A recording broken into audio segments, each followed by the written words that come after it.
Bonjour, je m'appelle Sébastien Caillé, j'ai 25 ans et puis je viens de Sherbrooke. En 2017, je termine mes études en tant qu'ingénieur mécanique à l'Université de Sherbrooke. C'est entre cette fin d'études et puis le début d'une longue carrière que je décide de faire un voyage pour partir de l'Est vers l'Ouest américain, puis revenir par le Canada. Le goût de l'aventure, ça vient pas d'hier. Depuis que je suis tout jeune, j'aime ça, aller dans le bois, taponner mécaniquement sur des choses. Et puis, tout ça regroupé ensemble, bien, ça a donné naissance au voyage que je veux faire.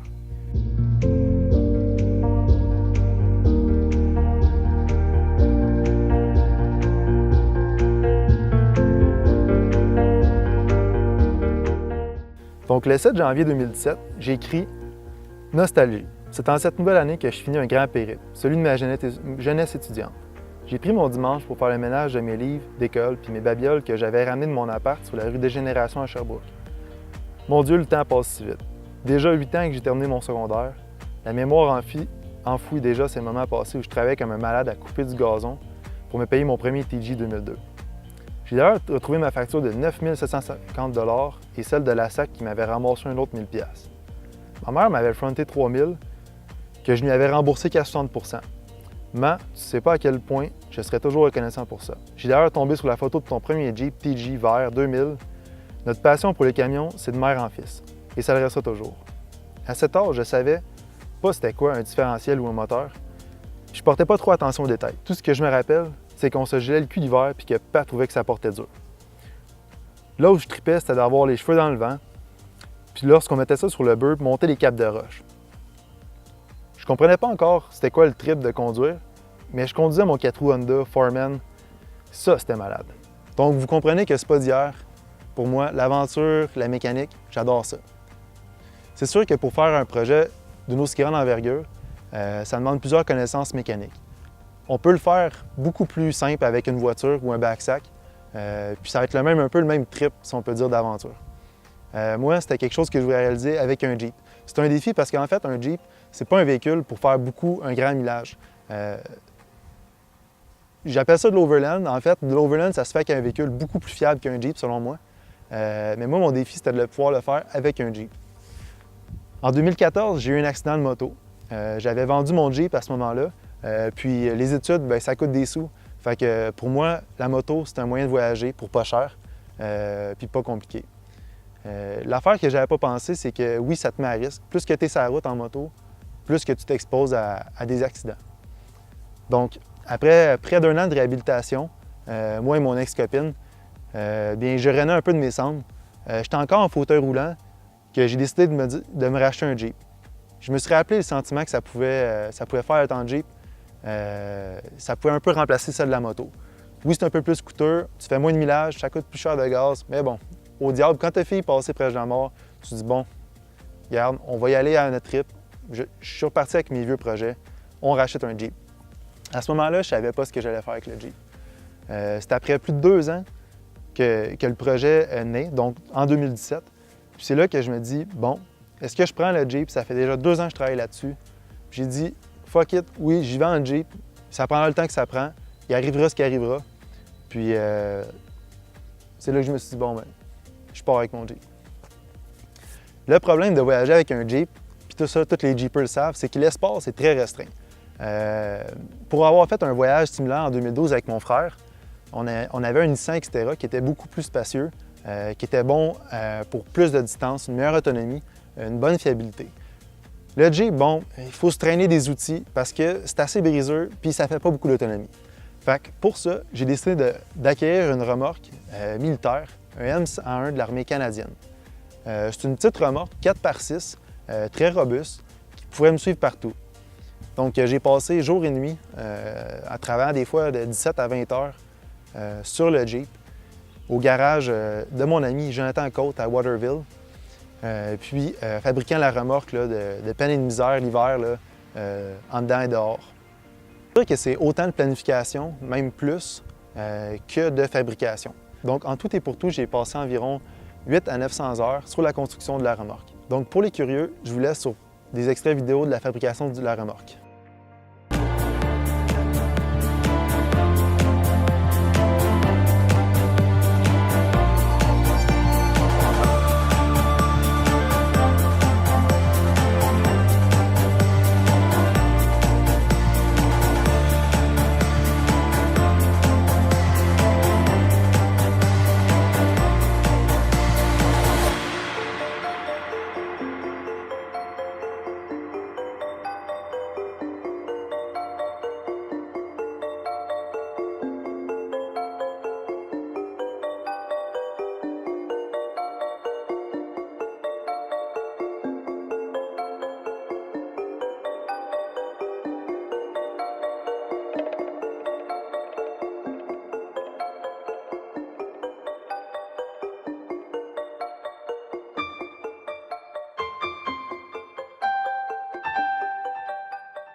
Donc, il y a aussi plusieurs raisons qui me motivent dans le voyage.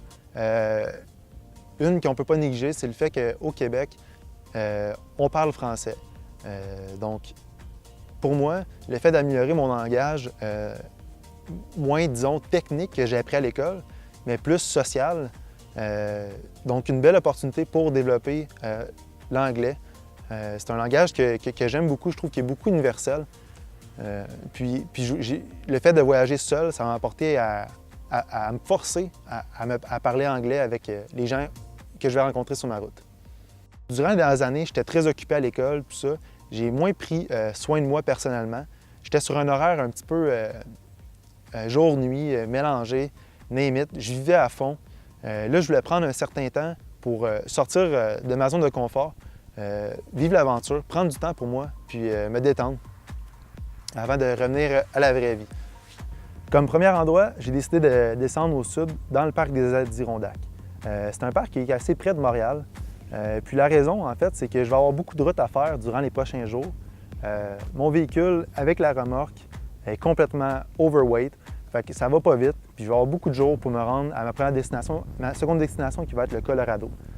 Donc ici, c'était une place pour moi pour prendre le temps de me reposer un petit peu, m'organiser, car je ne suis pas encore habitué avec la remorque. J'ai terminé la semaine passée. Me donner confiance en la mécanique. Donc finalement, j'aimerais remercier ma famille, mes amis qui m'ont supporté durant la préparation du projet. Certaines personnes ont été plus proches que d'autres, mais ça, c'est pas grave.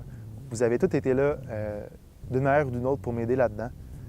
Puis je vous invite à me suivre sur ma page Facebook, Sub Far West, Overland. Ça va être là-dessus qu'on va pouvoir interagir. Je vous invite à me donner des commentaires, des suggestions, des défis même pour certains amis. Ça va pouvoir être drôle, dépendamment où je suis. Je vais essayer de poster le plus possible, sauf que c'est sûr que dans une expédition comme ça, le réseau, il n'est pas là. Comme en ce moment, on n'a pas de réseau. Donc, je vais essayer de vous donner des nouvelles le plus souvent possible. Sur ce, je vous souhaite une bonne semaine et puis attention à vous.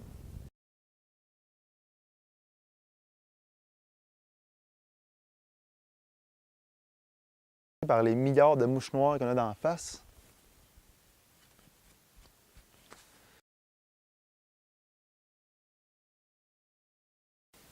Tabarnak, donc des hosties de moustiques.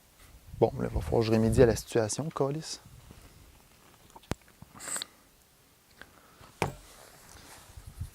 To get rid of the flies, put some Great Outdoor Watkins lotion crème plus auto-bronzante fait fondre le plastique. I should have the peace with them. Bonjour. Tabarnak.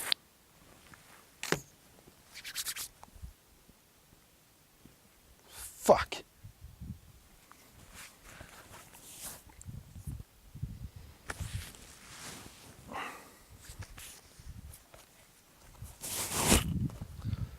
Ah, shit, man, qu'il y a de la mouche.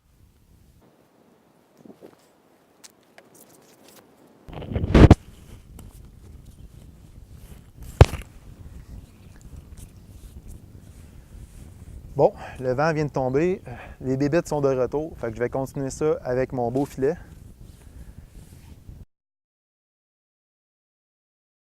Hey, it's 5 a.m. right now. I'm really tired. I've been up all night to repair this Jeep steering box. Outdoor, the sky is clear, so time to go home, I guess.